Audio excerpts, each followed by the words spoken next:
Bismillahirrahmanirrahim. Assalamualaikum warahmatullahi wabarakatuh. Apa kabar semuanya? Nah, pada pertemuan kali ini yang ketiga ya, ini kita masih membahas materi lanjutan dari minggu sebelumnya. Minggu sebelumnya kan kita sudah membahas tentang berpikir. Nah, materinya itu kan adalah berpikir, kecerdasan, dan bahasa. Jadi kita lanjutkan materi selanjutnya yaitu tentang kecerdasan dan bahasa yang akan kita tuntaskan di minggu ini.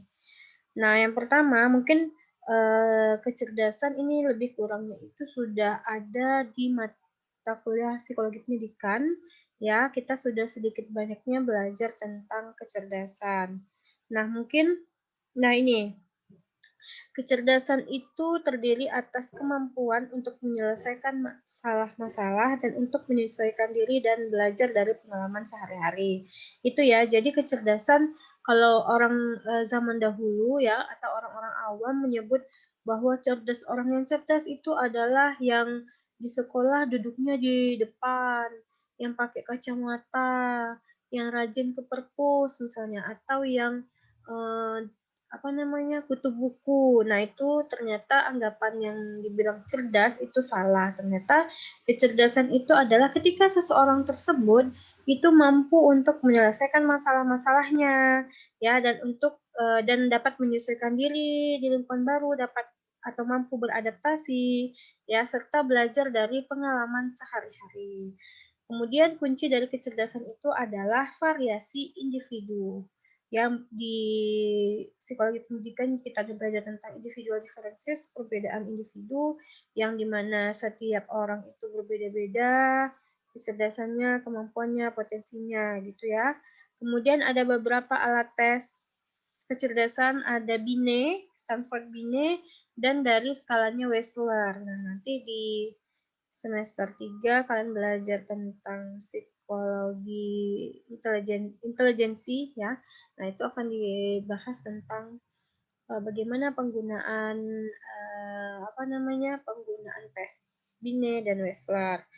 Dan kemudian cerdas itu adalah sesuai dengan konteks. Jadi setiap orang itu cerdas bukan melulu tentang matematika, bukan melulu tentang jago hitung-hitungan, kimia, fisika, matematika, sains. Ternyata cerdas itu sesuai konteks. Kalau masih ingat salah satu teori dari kecerdasan, Howard Gardner mengatakan bahwa setiap orang itu adalah cerdas tetapi di bidangnya masing-masing. Nah, ini definisi kecerdasan. Sebenarnya kecerdasan itu adalah salah satu topik yang paling banyak diteliti dalam ranah psikologi. Nah, intelijensi atau kecerdasan ini banyak dibahas dalam psikologi. Kalau misalnya kalian ketemu sama orang luar, pasti mereka bertanya gitu ya, atau ngomong, oh anak psikologi ya, berarti kamu tahu IQ aku dong. Nah, ya kan? Nah, jadi memang IQ itu sudah melekat pada anak-anak psikologi. Namun meskipun literatur penelitiannya sudah banyak berkembang, tetapi definisi dari kecerdasan itu sendiri masih sulit untuk dipahami serta masih disertai kontroversi dan misteri. Kenapa? Karena intelijensi atau kecerdasan itu sendiri itu kan sesuatu yang tidak terlihat bendanya. Kalau misalnya nih kita ingin mendefinisikan meja. Nah, kalau meja kan gampang ya. Definisi meja ialah meja itu oh ya terbuat dari kayu, misalnya kakinya 4, fungsinya bisa untuk meletakkan barang, ya kan, dan lain-lain. Nah, kemudian mengukur meja juga gampang, kita tinggal ambil meteran, terus kita ukur panjangnya meja tersebut, kita ukur lebarnya meja tersebut. Oh ya ternyata segini loh panjangnya meja, segini loh lebarnya meja, kan gampang ya. Nah berbeda dengan intelijensi. Intelijensi itu kan nggak kelihatan bendanya gitu ya. Bahkan kita nggak pernah lihat itu intelijensi itu bendanya seperti apa, ya kan. Intelijensi itu bukan otak ya. Intelijensi itu adalah produk dari hasil dari proses yang terjadi di otak. Nah, sehingga untuk mendefinisikan intelijensi atau kecerdasan itu sendiri, setiap pakar itu berubah-ubah ya. Tiap orang mendefinisikan berubah-ubah dan berbeda-beda dari setiap pakarnya gitu ya. setiap pakar dari psikologi itu bisa menyusun definisi intelijensi sendiri-sendiri. Jadi makanya dibilang masih sangat sulit untuk dipahami serta masih disertai dengan kontroversi dan misteri. Namun saya perlihatkan gitu ya definisi psikologi menurut Binet, menurut Wessler.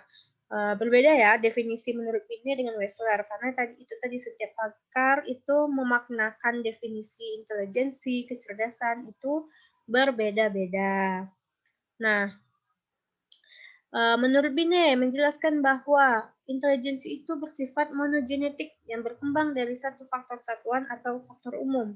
Sedangkan menurut Wessler, kemampuan keseluruhan untuk bertindak secara rasional. Nah, jadi ini intelijensi itu ketika seseorang mampu untuk bertindak secara rasional dalam menghadapi lingkungan secara efektif. Itu tadi ya, setiap pakar berbeda-beda mendefinisikan intelijensi.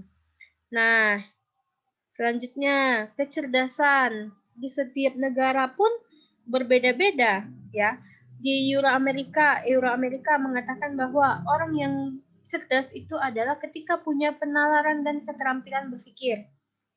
Di Amerika Serikat, orang yang cerdas itu dia mampu untuk melakukan sesuatu yang baik dan bertujuan dalam tugas kognitif, dalam menyelesaikan masalah dan belajar dari pengalaman.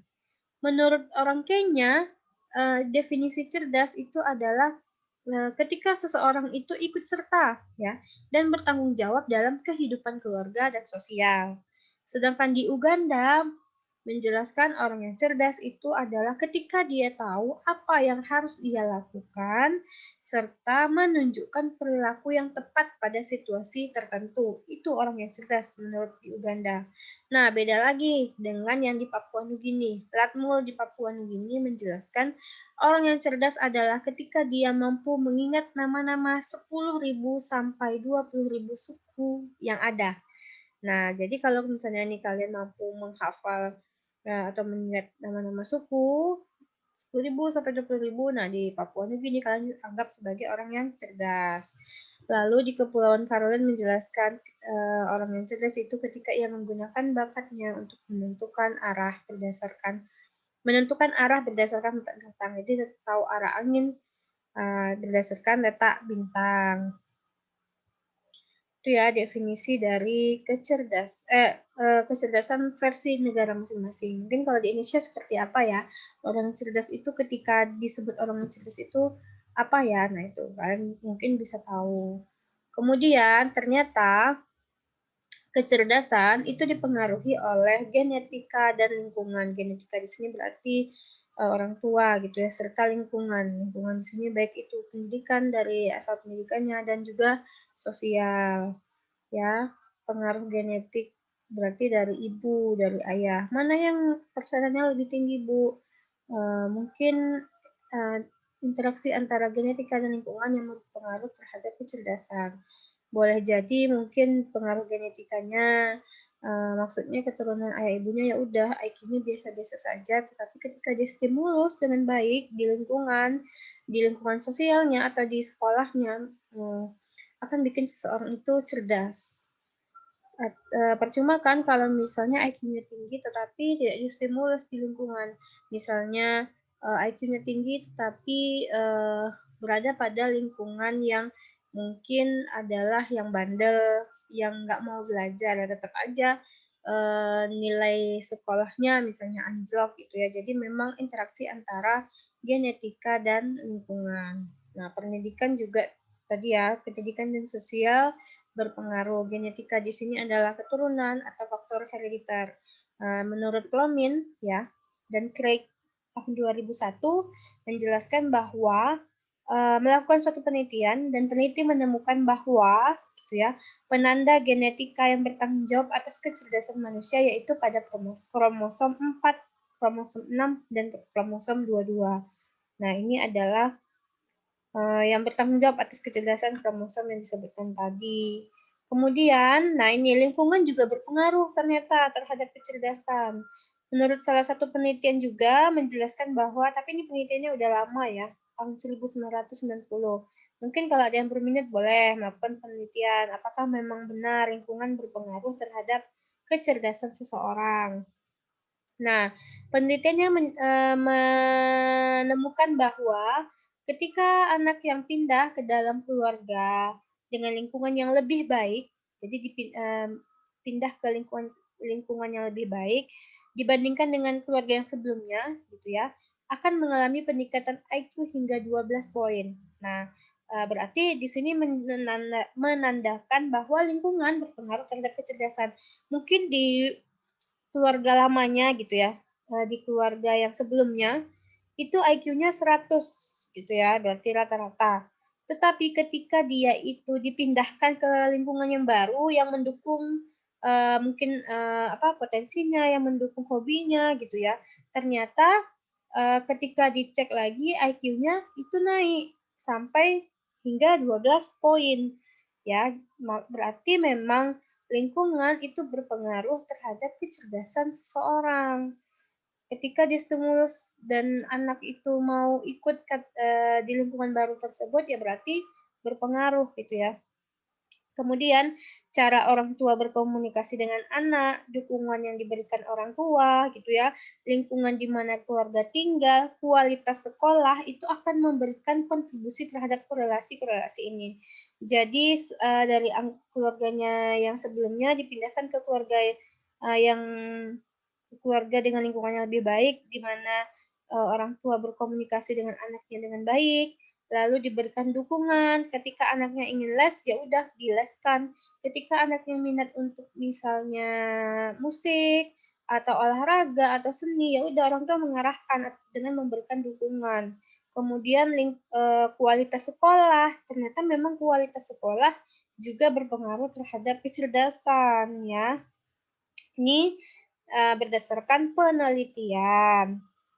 Tapi udah lama ya penelitiannya di 1990. Bolehlah kalau mau meneliti di 2021. Nah, sama nggak hasilnya? Gitu. Nah, nilai-nilai ekstrem kecerdasan ini udah juga dibahas di psikologi pendidikan. Ada orang dengan yang memiliki kecerdasan yang ekstrem tinggi gitu, yang tinggi gitu ya, dengan IQ rata-rata 130 dan memiliki kemampuan superior tertentu. Berarti anaknya gifted gitu ya. Punya IQ 130 dan sangat jarang terjadi gitu ya yang IQ-nya di atas 130. Atau ada orang yang memiliki keterbelakangan mental dianggap tidak mampu menyesuaikan diri dengan lingkungan dan muncul pada periode perkembangan tertentu. Nah, ini misalnya Down syndrome ya. Atau keterbelakangan mental dapat disebabkan oleh faktor organik atau kelainan genetika dan kerusakan otak dan faktor budaya dan sosial. Nah, salah satu teori kecerdasan yang dibahas itu adalah teorinya Howard Gardner atau multiple intelligence. Kalau masih ingat ada 8 kecerdasan ya.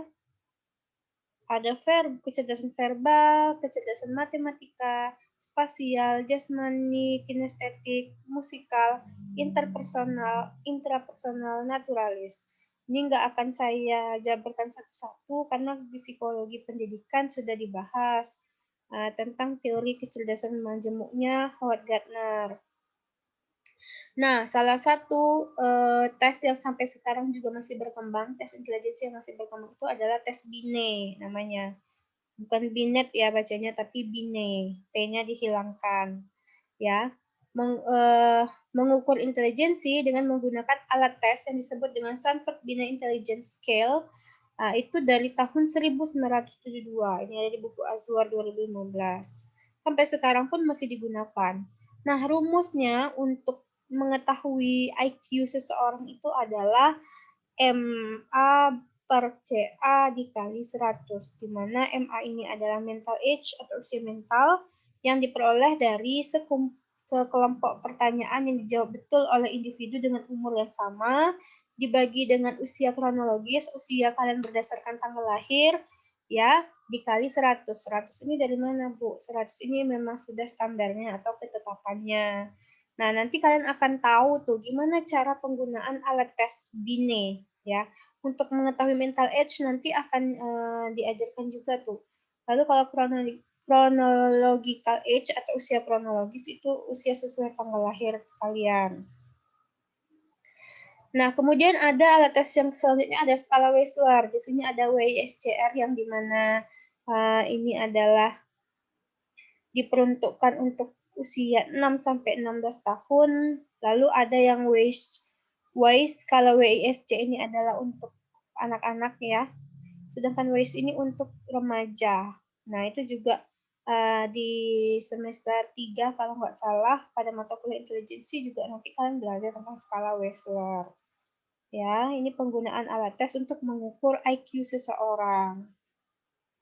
Tetapi lagi-lagi gini ya, dalam pengukuran tes IQ itu ada kekurangannya. Kalau kalian lagi nggak fit, tentunya IQ kalian juga menentukan gitu ya. Maksudnya lagi males-malesan, lagi bad mood, lagi nggak fit, badannya nggak fit, tentunya kalian juga ngisinya asal-asalan. Ya udah deh, yang penting selesai gitu juga berpengaruh ya. Itu kekurangan dari alat tes IQ. Nah, kemudian, nah ini tadi ya, ada alat tes untuk remaja ya, terdapat dua bagian, skala verbal dan skala performansi. Lalu nilai kedua bagian tersebut digabung jadi skor IQ total. Sambil nanti kalian belajar untuk menghitung IQ-nya juga nanti diajarkan. Nah, ini adalah klasifikasi IQ menurut Wechsler. Jadi ketika IQ di atas 130 maka sangat superior ya. 120 sampai 129 superior, 110 sampai 119 di atas rata-rata. Nah, rata-rata itu adalah IQ-nya 90 sampai 109. Berarti kalau misalnya IQ kalian itu 103 berarti berada pada klasifikasi rata-rata. Atau Bu, saya IQ saya 120 ya, berarti kamu udah termasuk klasifikasi superior ya. Tapi ini klasifikasinya berdasarkan Wechsler ya. Nah, kemudian 80 sampai 89 itu di bawah rata-rata, 70 sampai 79 borderline, dan di bawah 69 itu sudah termasuk ke dalam retardasi mental. Jadi, nah ini adalah klasifikasi IQ menurut Wechsler. Kemudian kita masuk ke selanjutnya yaitu bahasa. Ya, tadi ada di awal pertemuan kedua ada berpikir, tadi dijelaskan bahasa, kecerdasan atau intelijensi, dan yang terakhir itu adalah bahasa. Apa itu bahasa? Bahasa adalah bentuk komunikasi, baik itu lisan, tertulis, maupun menggunakan isyarat yang didasarkan pada sebuah sistem simbol. Jadi isyarat, ada simbol-simbolnya juga. Nah, apa pentingnya bahasa? Pentingnya bahasa itu ya untuk berbicara, mendengarkan orang lain, membaca, dan menulis. Ini menurut Hoff dan Sachs di tahun 2007. Jadi bahasa adalah suatu komunikasi, bisa lisan, tertulis, bisa bahasa isyarat katanya gitu ya. Kemudian pengaruh faktor biologis dan lingkungan pada bahasa. Yang pertama, faktor biologis. Salah satu tokohnya itu adalah Noam Chomsky, mengatakan bahwa berpendapat bahwa manusia secara biologis itu memiliki kesiapan untuk mempelajari bahasa pada waktu tertentu dan pada cara tertentu. Dalam pandangannya, anak-anak itu tidak dapat mempelajari aturan-aturan dan struktur bahasa sepenuhnya, namun pasti ada hal-hal alamiah yang menyiapkan anak secara biologis. Anak-anak mempelajari bahasa tanpa kesadaran logika yang mendasarinya. Jadi nanti ada tahapan pengembangan bahasa yang akan kita bahas. Kemudian lingkungan juga berpengaruh. Kebanyakan anak dikelilingi oleh bahasa sejak dini. Dukungan dan keterlibatan para pengasuh dan guru sangat memfasilitasi proses belajar anak. Jadi memang guru, orang tua, atau pengasuh dari si anak itu sangat-sangat berpengaruh terhadap proses belajar anak, terutama dalam berbahasa. Hart dan Risley mengatakan bahwa pengaruh keluarga dengan penghasilan menengah dan keluarga dengan kemampuan finansial baik ada perbedaan gitu ya.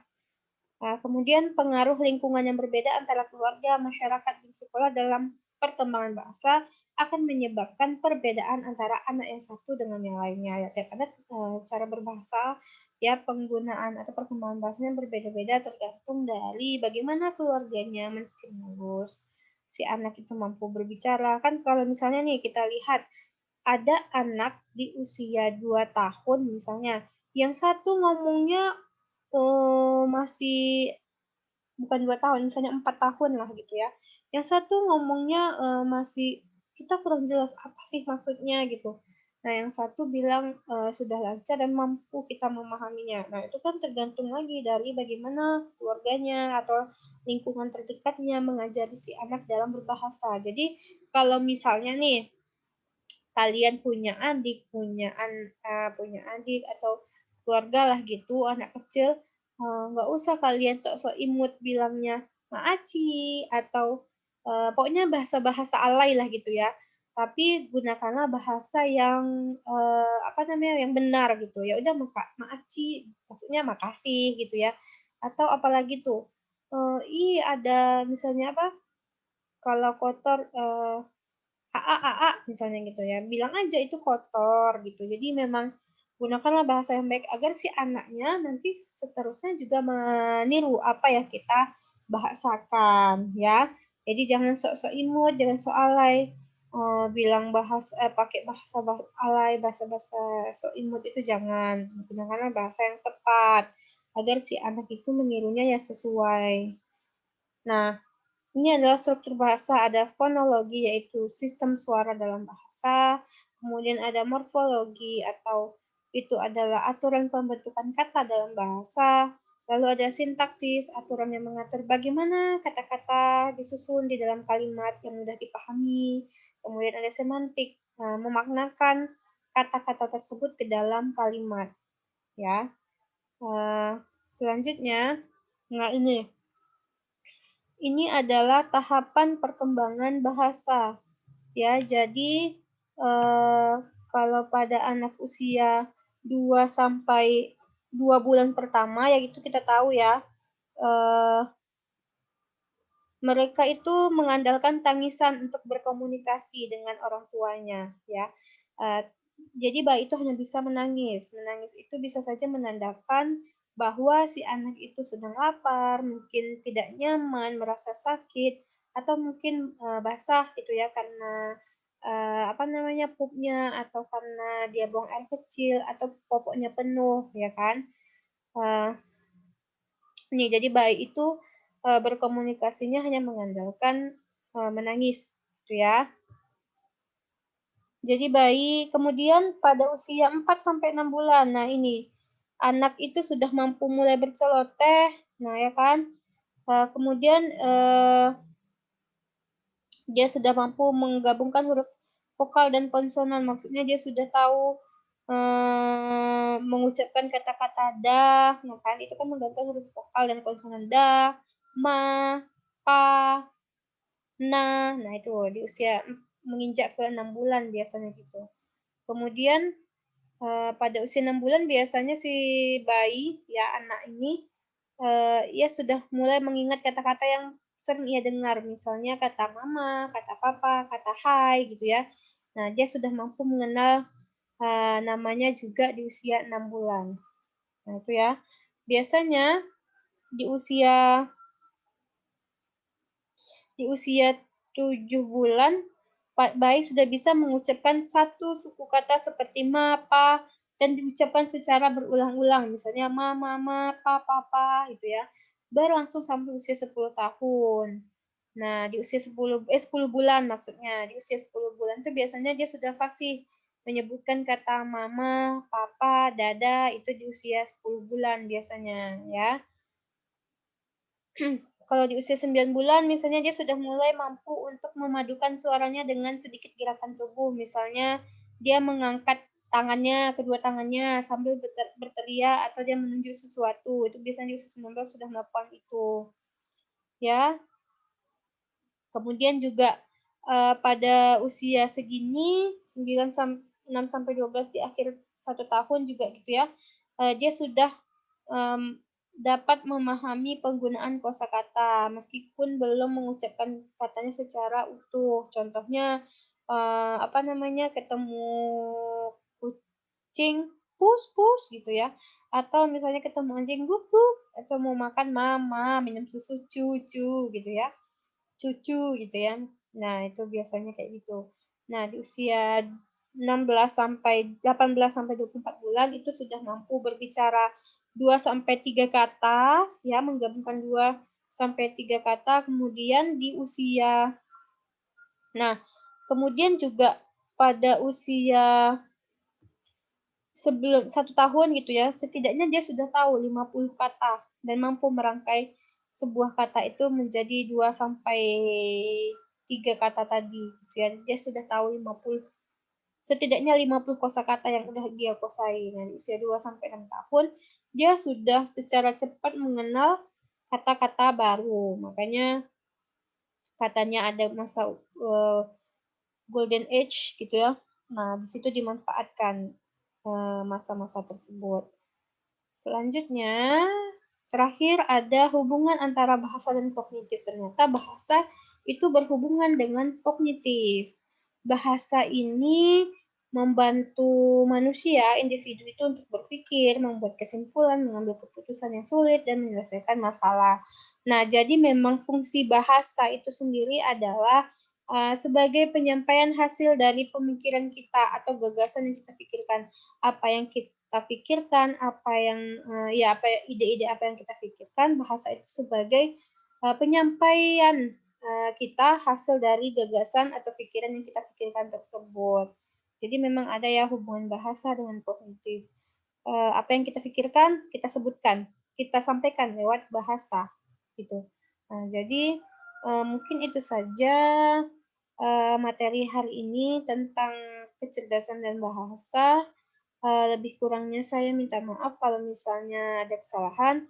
Kalau ada yang ingin bertanya, boleh via WA atau di e-learning ya. Sangat-sangat boleh untuk bertanya. Terima kasih atas waktunya sudah mendengarkan. Saya akhiri dengan wabillahi taufiq wal hidayah. Wassalamualaikum warahmatullahi wabarakatuh.